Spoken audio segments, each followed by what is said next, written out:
Yon, ito na naman tayo mga kababayan. Pero bago tayo magpatuloy sa ating pag-uusapan, babati muna ako ng magandang hapon sa aking mga subscribers dyan, sa aking mga viewers. Maraming salamat sa inyong patuloy na suporta. Shoutout sa inyong lahat. Yun ang tuloy na tayo kagad sa ating pag-uusapan. Wala nang patumpek-tumpek pa ito. Ito tungkol na naman kay Epifanio Labrador, ang vlogger na nagtapang-tapangan. Ngunit ang katotohanan ay support naman. Marami nang nakakaalam at marami nang nagdokumento, marami nang nagpatotoo na itong si Epifanio Labrador o sa totoong buhay Richard Palacio ay support talaga yan. May nagkomento pa dito, kasabay daw sila na magpatuloy ditong si Epifanio Labrador o sa totoong buhay Richard Palacio, kapitbahay niya ito. Nung tuliin na daw itong si Epifanio, tumakbo daw ito. Kaya hindi natuli. Kaya hanggang ngayon, hindi patuloy yan. Support pa rin yung si Epifanio Labrador mga kababayan. Kaya pansinin ninyo, lagi itong nakapismas. Dahil nga, naaamoy niya yung kanyang sarili. Dahil hanggang sa ngayon, ay support pa rin yan. Yun na nga mga kababayan, ito talaga yung pinaka-topic natin. Itong si Kaper Silapid. Kasi may nabasa tayong komento na baka itong si Epifanio Labrador ang totoong pumatay kay Kaper Silapid mga kababayan. Kasi siya na rin yung unang nagbanggit kahapon na yung pumatay daw o nagpapatay kay Kaper Silapid, yung nag-utos daw itong si dating Pangulong Duterte.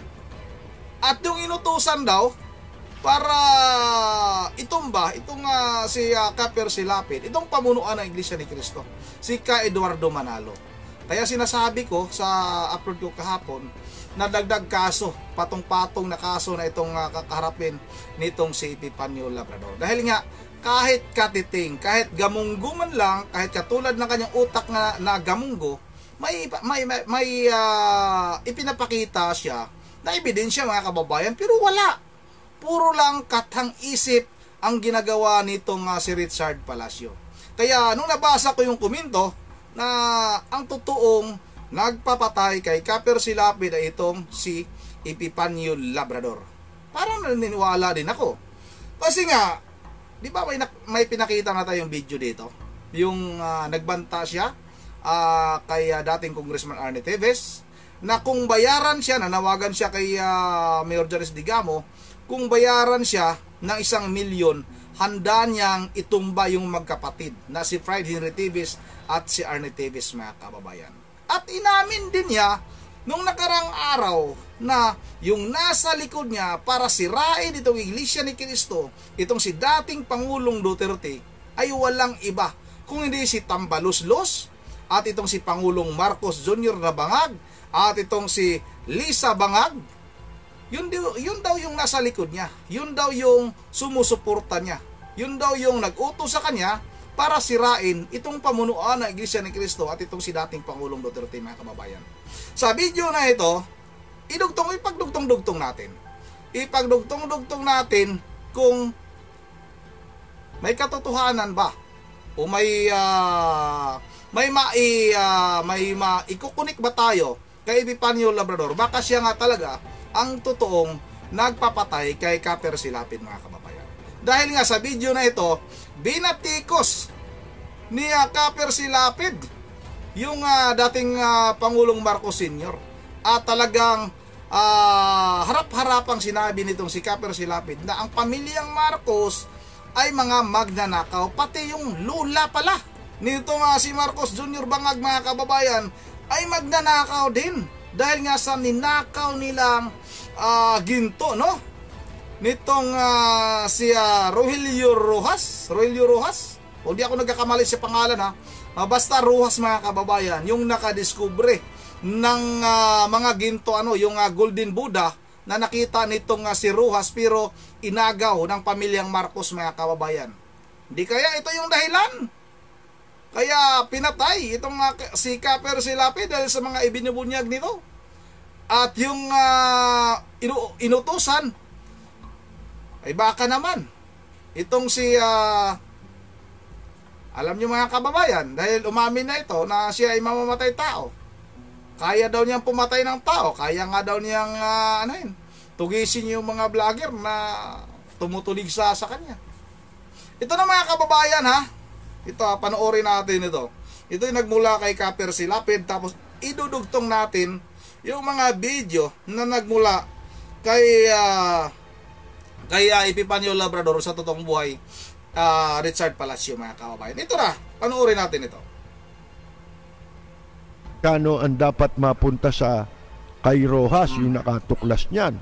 Hindi naman nila makikita yan kung wala nakatuklas niyan, hindi ba? Inimbot ginawang pansarili, mga kaibigan Talagang sinakim ni Marcos yung pong kayamanan. Kaya yan ang katibayang maliwanag na hindi totoong hindi sila magnanakaw. O hindi magnanakaw si Marcos.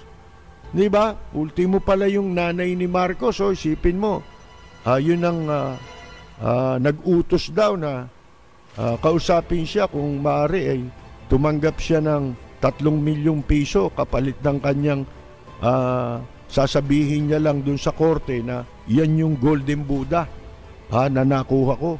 Peke yung nilabas nila ron. Mga kaibigan, kinopya na, ibig sabihin.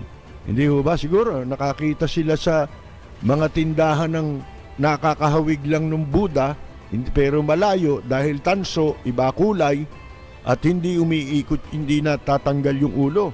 At yun ang ipinresinta nila sa korte.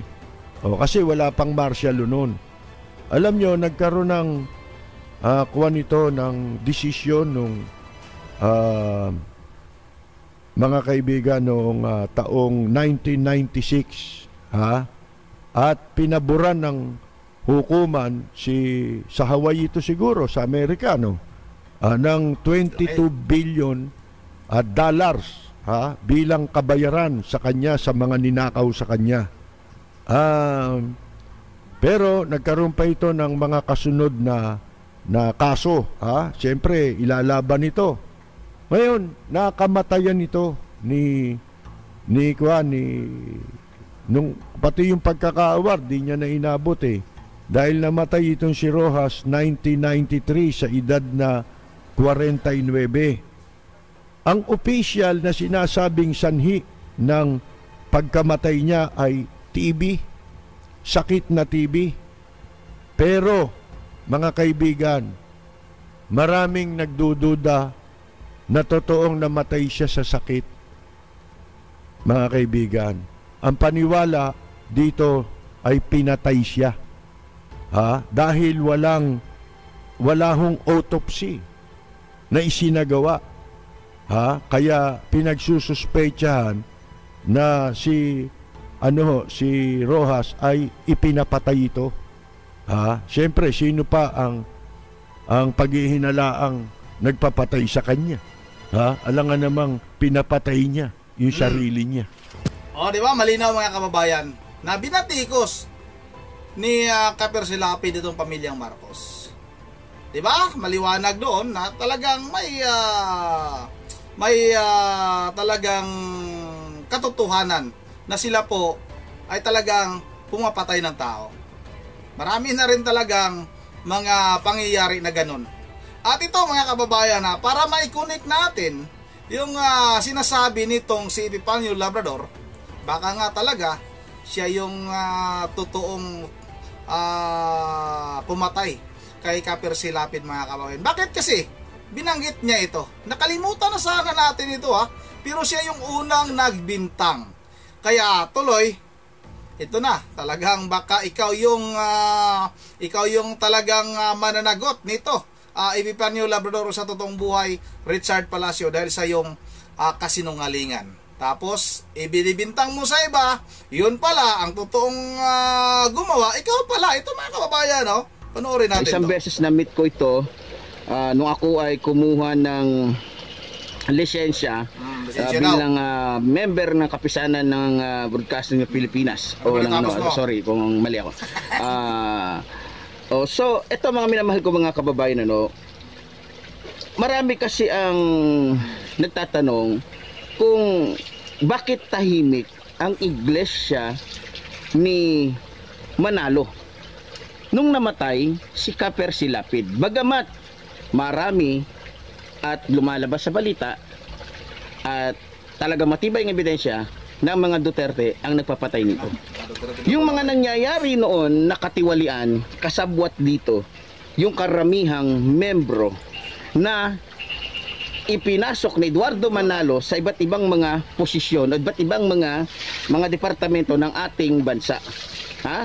Ipinasok niya sa pamamagitan ng kanyang paghihingi ng kumbaga pabor kay Rodrigo Roa Duterte na tinulungan. Sa madaling salita, hindi nagdalawang isip si Eduardo Manalo na ipapatay si Caper Silapid.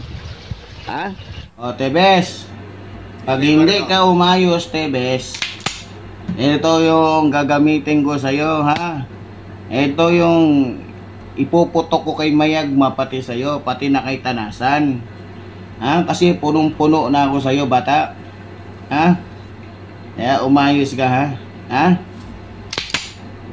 Eto, marami na tong tinumba.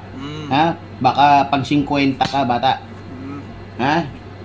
Kaya Mayora Janice Digamo, tsaka Mayor Pretz, pag hindi yan nakulong, bigyan mo lang ako 1 milyon, tumba ko yung magkapatid na yan. Yun lang.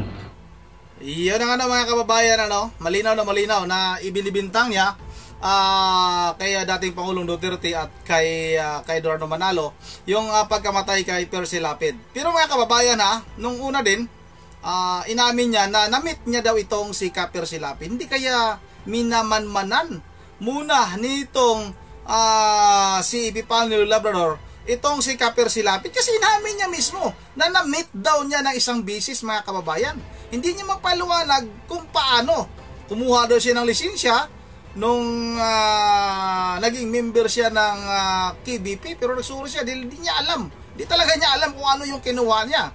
Tapos mga kababayan, yung ipinakita ko sa inyo na video na humingi siya ng 1 milyon kay Mayor Janice Digamo para itumba niya itong si dating Congressman Arnie Teves at itong kapatid na si Friday Teves, ay malinaw na itong tao na ito ay nagpabayad para pumatay ng tao. Di kaya ito membro ito ng gun for hire, mga kababayan? Kasi marami yan sa Negros. Talagang talamak yung mga talagang pumapatay ng tao dyan sa lugar na yan. Kaya nga, anong namatay itong si dating Gobernador Ruel Digamo, ay yung mga ginamit ay yung mga yung mga gun for hire. Pati yung sila mga tauhan nila dating Congressman Arnie Teves, talagang totoong mayroong mga gun for hire yung mga yun. Tapos itong si Epifanio Labrador, inamin din niya.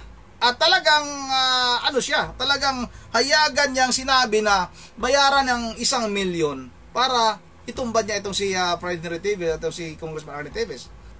Tapos na isang araw, mga kababayan, inamin niya na yung nasa likod daw niya para sirain itong si Pangulong Duterte at itong si kay Eduardo Manalo na Iglesia ni Cristo, pati KOGC, mga kababayan, ay sinusuportahan daw siya ni Bangag Jr., ni Lisa Bangag Aranita Marcos, at itong si Speaker Martin Romualdez Tambaluslos, mga kababayan.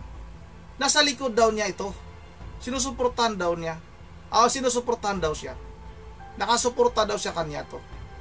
Sinusuportahan daw siya ng mga ito. Yun ang tamang term pala, mga kababayan. Sinusuportahan siya ng mga ito.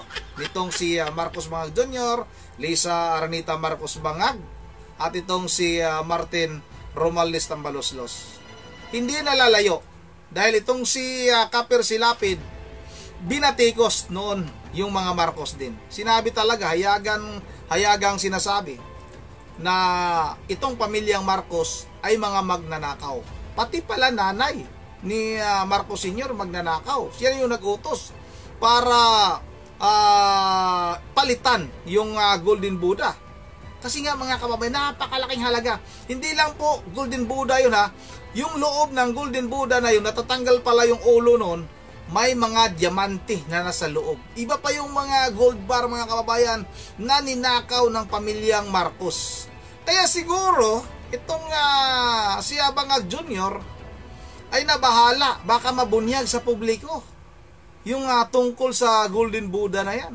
Kaya pinatatahimik itong si Caper Silapid. At ang ginamit, ayon sa nagkomento, Baka hindi naman niya nabanggit na inutusan siya ni Pangulong Marcos, pero ito yung pumasok no sa isip ko. Na baka kasi nga itong baka matagal ng tauhan ito ni Tambaluslos. Itong si Epifanio Labrador. Baka ito yung inutusan para iligpit itong si Caper Silapit. Sana maimbestigahan itong tao na ito. At yung baril no na ginamit nung pinatay si Caper Silapit at yung baril na pinakita niya, sana mabalistik yun mga kababayan. Yun ang dito lang lagot ka, Epifanio ka. Ikaw yung Pisaya ka ngayon. Ikaw pala yung pumatay siguro ha. Ngayon ka lang talagang ka talaga, mayayari ka nito. Nahindot kayo ng dito lang muna dito sa may komento dito, basahin natin para maniwala kayo ha. Ito ipakita ko sa inyo kung ano yung komento ng isang subscriber natin dito. Ito ang sinabi niya rito. Sana yun? Ayan ito ayon kay Id Pagyo. Id Pagyo ha. Palagay ko Labrador, ikaw pumatay kay Persilapid, aminin mo na. Ayan ang komento, ilalagay ko dyan mamaya, ipapakita ko sa inyo. Yun ang bago tayo magtatapos ay mag-shoutout lang muna tayo mag-shoutout tayo, Caper Silapid. Bakit binuksan mo si Caper Silapid? Siguro talagang naalala ka, baka ginulo ka na ng kaluluwa. Sumalangit sana ang kaluluwa ni Caper Silapid. Shoutout Bagwis, nasa huli ang pagsisisi, sabi ni Bagwis. Kaya Jeremy Lauri, shoutout wala na po yan, makontent kung ano-ano na lang ni sinasabi. Totoo yan. Sabi naman ni Noni Vargas, makikita din yan, mahahanap din yan bukas upang ngalawa. Malapit yan ang mahanap ha. May papakita tayong video sa sunudan. Namanas na si Epifanio Labrador at lasing. Nakainom po ito habang gumagawa ng video. Halatang-halata naman. Lasing at namanas na. Malapit na po siyang magpaalam sa kanyang mga kaibigan na palaka. Ito, shoutout kay QC Nugba. QC Nugba, kahit ano pa sasabihin at gagawin mo asong Labrador, ni hindi mo kayang tinagi ng ANC hanggang diyan ka na lang, boy. Shoutout na rin kay Romeo Robles, kung panahon pa ni Pierde lumabas na ang gagong ito, matagal na sanang naka-RIP ito.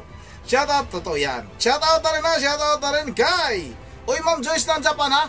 Itong si Epifanio Labrador nanghingi po ng pira kay Ma'am Joyce. Ma'am Joyce, sana po pakisinta yung GCash GCash number nitong si Epifanio Labrador para talagang magawa na natin ito ng reaction video na itong si Epifanio Labrador ay nangihingi po sa kanya mga subscriber ng pira, ng utot po mga kababayan. Mayroon tayong ebidensya. Naghihintay lang tayo kay Ma'am Joyce na ipapadala yung message ni Epifanio Labrador sa kanya para makapanghingi siya ng pira kay Ma'am Joyce. Kay Ma'am Berjever Religious ng Pulilan, Bulacan, shoutout sa iyo at sa iyo mga po na si Kuko, si Yuri at saka si Dion. Shoutout na rin kay Ma'am Elisa Borvi na matagal nang inansa bitong si Epifanio dahil nga mabaho daw yung dahil lagi nakapis na hindi nayayabangan talaga si Ma'am Elisa. Shoutout na rin kay Rooney Tangkawan. Tayo lang hayaan na lang natin na kainin ng aso. Edwin Napon Kabilya, shoutout, sana po mahuli na yan. Bakit hanggang ngayon nandyan pa dyan? Yan nga tama, sana mahuli na ito. Bilis-bilisan nyo na para makita nating mag-iiyak itong taong na ito. Shoutout na rin kay Rinsal Bao, nagtatago sa dahon ng niyog kahit umaga. Dahon pala ng niyog, sinabi ko kasi dahon ng saging. Niyog pala yun, pasensya na nakaligtaan ko. Yan ang shoutout na rin kay Marlon Fernandez. Siguro po high-tech po ang utak, lead pa siguro ang mata. Masana ang mata, siguro ang mata. Shoutout na kay Romeo Robles. Tapos na ito, no? Yan, dito tayo sa si Randy De La Piña. Tama, baka mauna pa ang Diablo yan. Ito na ang pinaka Sana yun, pinakasinungaling na tao o aso sa buong mundo. Totoo yan. Sobrang sinungaling yung tao na yan. Yun ang ano. Hanggang dito na maya mayroon tayong papakitang video kung saan makikita natin na itong si Epifanio Labrador ay nagkakasakit na po. Namanas na po mga kababayan. Lasing mga kababayan. Habang nagngangaw sa kanyang video mga kababayan. Yun na nga, dito lang muna. Once again, this is Rundi TV mo. Ingat niyo lahat. God bless bawat isa sa atin.